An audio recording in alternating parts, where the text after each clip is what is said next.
Hello दोस्तों, स्वागत है आप सभी का आज की क्लास में। दोस्तों, आज की क्लास में हम एक महत्वपूर्ण मुद्दे पर बात करेंगे। सामने शीर्षक आपके सामने लिखा हुआ है नई शिक्षा नीति। तो दोस्तों, सच बात है, अभी भी की न्यूज़ है कि नई शिक्षा नीति को केंद्रीय कैबिनेट की मंजूरी मिल गई है। मिस्टर धर्मेंद्र प्रसाद जी, जो कि हमारे शिक्षा मंत्री हैं, उनके द्वारा इसकी मंजूरी दे दी गई है। हम लोग इस पर बात करेंगे, इसके प्रमुख बिंदु कौन कौन से हैं, नई शिक्षा नीति के प्रमुख बिंदु कौन कौन से हैं। साथ ही साथ हम लोग इस पर बात करेंगे 5+3+3+4 का ये फार्मूला क्या है। तो शुरुआत करते हैं पहले दोस्तों यहाँ से।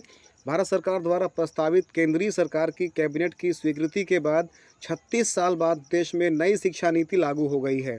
कैबिनेट ने नई शिक्षा नीति, जिसे इंग्लिश में कह सकते हैं न्यू एजुकेशन पॉलिसी 2023 को हरी झंडी दे दी गई है। 34 साल बाद शिक्षा नीति में बदलाव किया गया है। नई शिक्षा नीति की दोस्तों उल्लेखनीय बातें सरल तरीके से इस प्रकार से समझाई जा सकती हैं। जैसे मैंने अभी आपसे बात किया 5+3+3+4 वाली बात की, इस फार्मूले पर हम लोग थोड़ा सा बात कर लेते हैं दोस्तों। थोड़ा समझते हैं, इसको डिटेल में समझेंगे इसमें। चलिए, तो मैं समझाने का प्रयास करता हूं दोस्तों इसको। जैसे सामने हमारे लिखा हुआ है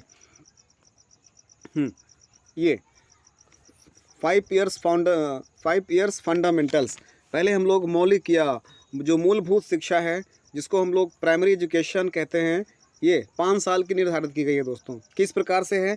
जैसे पहला है नर्सरी। जब बच्चा 4 साल का होगा तब उसको नर्सरी में एडमिशन मिलेगा। इसके बाद फिर वो जब 5 साल का हो जाएगा तो वो जूनियर केजी में जाएगा।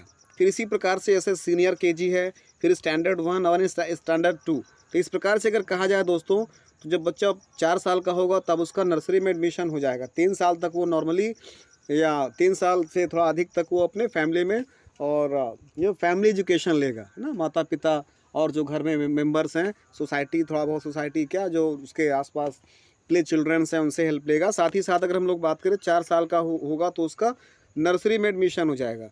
और जब बच्चा 5 साल का हो जाएगा तो फिर वो जूनियर केजी में जाएगा। जूनियर केजी, फिर इसके बाद सीनियर केजी। इस प्रकार से ये 5 साल का जो प्रोसीजर है दोस्तों, ये 5 साल का जो प्रोसीजर है, nursery, junior KG, senior KG, standard 1 and standard 2, ये जो है 5 इयर्स फंडामेंटल में आएगा दोस्तों। 5 इयर्स फंडामेंटल, 5 साल का जो मौलिक या मूलभूत ज्ञान है, इस पर आएगा। इसके बाद फिर आता है दूसरा जो सेक्शन है, वो फिर 3 साल का चलेगा। 3 इयर्स प्री प्राइमरी, 3 इयर्स प्रीपरेटरी, जिसको हम लोग प्राथमिक या प्रारंभिक शिक्षा भी कहते हैं। तो इसको दोस्तों 3 साल में बांटा जाएगा। कैसे? जैसे ये जब ये स्टैंडर्ड 3, यहाँ पर 3 लिखना है, छूट गया है, ये 3 में जाएगा। अर्थात जब 9 इयर्स का हो जाएगा तब तक में वो 3 में जाएगा। फिर इसके बाद 4 और 5, अर्थात 3, 4 और 5 को जो है 3 इयर्स प्रीपरेटरी सिस्टम कहा गया है। अर्थात 3 साल को जो है इसको हम लोगों ने प्रारंभिक शिक्षा या प्राथमिक शिक्षा की श्रेणी में रखा हुआ है। ध्यान दीजिएगा दोस्तों, इस पर विशेष आपको ध्यान देना है। ये जो सामने लिखा हुआ है, अब तक जब बच्चा स्टैंडर्ड 3 में जाएगा तब तक वो 9 इयर्स का हो जाएगा। स्टैंडर्ड 4 में जाएगा तो 10 इयर्स का हो जाएगा। स्टैंडर्ड 11 में जाएगा, स्टैंडर्ड 5 में जाएगा तो वो 11 इयर्स का हो जाएगा। इस प्रकार से ये हुआ। तो 5 इयर्स में कहाँ तक पहुँचेगा बच्चा? 5 इयर्स में दोस्तों ये सामने है, नर्सरी जाएगा, junior KG, senior KG, standard 1 and standard 2। इसके बाद स्टैंडर्ड 3, ये स्टैंडर्ड 3, स्टैंडर्ड 4 एंड स्टैंडर्ड 5। ये हो गया 5+3। इसके बाद फिर देखिए दोस्तों, आगे बढ़ते हैं। 5 के बाद जो है ये फिर से 3, ये क्या है इधर 3, अर्थात 5+3+3+4। तो 5 में जो है नर्सरी हो गया, जूनियर केजी हो गया, जूनियर, सीनियर, स्टैंडर्ड 1, स्टैंडर्ड 2। इस प्रकार से 5 साल का प्रोग्राम हो गया। इसके बाद 3 इयर्स का प्रोग्राम क्या हो गया? 3, 4 एंड 5।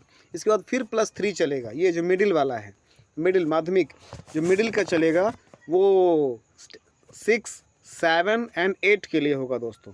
6, 7 एंड 8 के लिए होगा। इसके बाद फिर आगे बढ़ते हैं दोस्तों। ये लास्ट में 4 इयर्स सेकेंडरी, 4 इयर्स जो सेकेंडरी प्रोसीजर चलेगा, इसमें 9th, कुछ गड़बड़ हो गया इसमें, यहाँ पर ये 10th होगा, यहाँ पर ये 11 होगा और यहाँ पर ये 12 होगा। ठीक है ना। ये स्टैंडर्ड 9, स्टैंडर्ड 10, स्टैंडर्ड 11 एंड 12, ये इस प्रकार से चलेगा ये। तो standard 9, standard 10, standard 11 and standard 12 ये 4 सेकेंडरी में आएगा, अर्थात 4 ईयर सेकेंडरी क्लासेस में आएगा, जो हमने कैटेगरी बांट रखा है। तो 5 + 3 + 3 + 4। थोड़ा सा और आगे बात कर लेते हैं दोस्तों इस पे। नई शिक्षा नीति के प्रमुख बिंदुओं पर अगर हम लोग चर्चा करें दोस्तों, तो इसकी खास बातें ज़रूरी है जानना। इसकी जो प्रमुख बातें हैं वो हम सभी को जानना चाहिए। जैसे शुरुआत करते हैं, पहला है केवल 12वीं क्लास में होगा बोर्ड का एग्ज़ाम।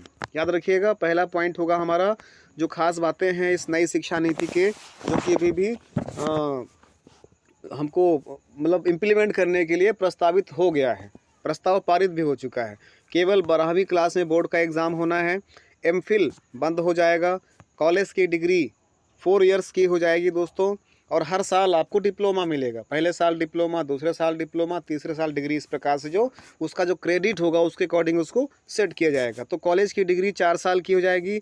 10वीं का जो बोर्ड होता था वो बोर्ड का एग्ज़ाम अब नहीं होगा, सीधे 12 में बच्चे को बोर्ड का एग्ज़ाम देना होगा। और आगे बात करते हैं, अब 5वीं तक के छात्रों को मातृभाषा या स्थानीय भाषा और राष्ट्रभाषा में ही पढ़ाया जाएगा, अर्थात प्रमुख 2 भाषाओं को प्राथमिकता दी जाएगी। पहली जो उसकी मातृभाषा होगी, अर्थात जो लोकल लैंग्वेज होगी, उसको 1 से 5 तक। साथ ही साथ जो राष्ट्रभाषा अर्थात हिंदी को, और जो वहाँ की स्थानीय भाषा होगी उसमें बच्चों को पढ़ाया जाएगा। किसी भी प्रकार का जो होता है ना, इंग्लिश मीडियम हो गया, ये सीबीएसई बोर्ड हो गया या आईसीएसई बोर्ड हो गया, स्टैंडर्ड इंग्लिश बचपन से ही बच्चे को सिखाया जाएगा। तो बच्चों को काफ़ी प्रेशर रहता है, प्रेशराइज रहते हैं, वो पढ़ने के चक्कर में अपना जो कल्चर है वो उसको अपना नहीं पाते हैं, सोसाइटी से अपने आप को ठीक से मैच नहीं कर पाते हैं, ये समस्याएं आती हैं। तो कहीं ना कहीं जब बच्चे को मातृभाषा आएगी, राष्ट्रभाषा आएगी, तो वो अच्छे से अपने विचारों को एक्सप्रेस कर सकता है। तो क्या है, 5वीं तक के बच्चों को मातृभाषा, स्थानीय भाषा और राष्ट्रभाषा में ही पढ़ाया जाएगा। बाकी विषय चाहे वो अंग्रेजी ही क्यों ना हो, एक सब्जेक्ट के तौर पर पढ़ाया जाएगा। ठीक है ना। चलिए, और इसकी जो प्रमुख बातें इस पर बात कर लेते हैं। तो 7वां पॉइंट है अपना दोस्तों, पहले 10वीं बोर्ड की परीक्षा देना अनिवार्य होता था, जो अब अनिवार्य नहीं होगा, अर्थात ये बोर्ड की परीक्षा नहीं होगी। ये जिस प्रकार से इंटरनल एग्ज़ाम्स होते हैं ना कॉलेजेस में, स्कूल्स में, उसी प्रकार से ये भी होगा। जिस प्रकार से 9th का, 8th का, 7th का, 6th का आप एडमिशन एग्ज़ाम देते हैं, उसी प्रकार से 10th का भी एग्ज़ाम होना है।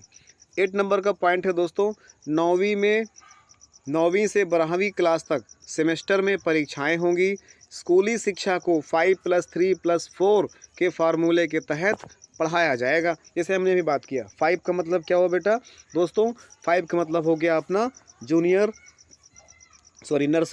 जूनियर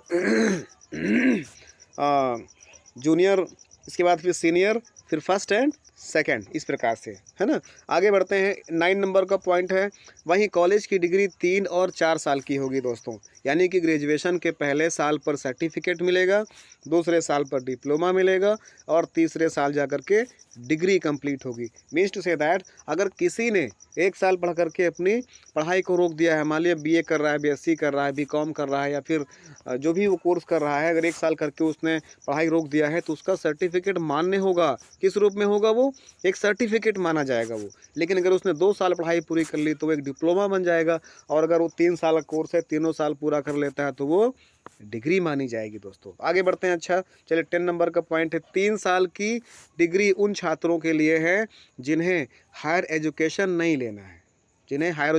लेना है। उनके लिए 3 साल की डिग्री पर्याप्त है। वहीं हायर एजुकेशन वाले छात्रों को 4 साल की डिग्री करनी होगी। 4 साल की डिग्री करने वाले स्टूडेंट्स 1 साल में ही एमए कर सकेंगे। ठीक है ना, 1 साल में ही उनका एमए पूरा हो जाएगा, अर्थात 4 साल का वो ग्रेजुएशन होगा, और एक साल में ही उनका एमए हो जाएगा दोस्तों। इसको भी क्रॉस कर देते हैं, एमए कर सकेगा। और हाँ, एमए के छात्र अब सीधे पीएचडी कर सकेंगे। उनको नेट निकालना या इस प्रकार से सीएसआईआर जो भी एग्ज़ाम्स होते हैं उसकी ज़रूरत नहीं पड़ेगी। सीधे एमए के बाद वो डायरेक्ट पीएचडी में एनरोल हो सकते हैं दोस्तों। चलिए, स्टूडेंट्स बीच में हाँ, आगे थोड़ा सा बात कर लेते हैं। जो स्टूडेंट्स हैं दोस्तों, बीच में ही कर सकेंगे दूसरे कोर्स। अगर देखिए महत्वपूर्ण पॉइंट है दोस्तों, ये बहुत ही महत्वपूर्ण पॉइंट है, इसको आप लोग ध्यान दीजिएगा। क्या है इसमें? स्टूडेंट्स बीच में कर सकेंगे दूसरे कोर्सेज। जैसे मान लिया हम कोई कोर्स कर रहे हैं और बीच में हमारा एंट्रेंस एग्ज़ाम निकल गया अच्छे कॉलेज के लिए, किसी दूसरे प्रोफेशनल डिग्री या प्रोफेशनल कोर्सेज़ के लिए, तो हम अपनी पढ़ाई को रोक करके जो हम लोग ट्रेडिशनल कोर्स कर रहे हैं, हम उस जो नया हमारा कोर्स है उसमें एडमिशन ले सकते हैं, और उसको पूरा करने के बाद फिर से हम बैक आकर के अपना जो प्रीवियस हमारा कोर्स था उसको भी पूरा कर सकते हैं। बहुत बढ़िया चीज़ है। हायर एजुकेशन में 2035 तक ग्रॉस एनरोलमेंट रेशियो 50% हो जाएगा दोस्तों।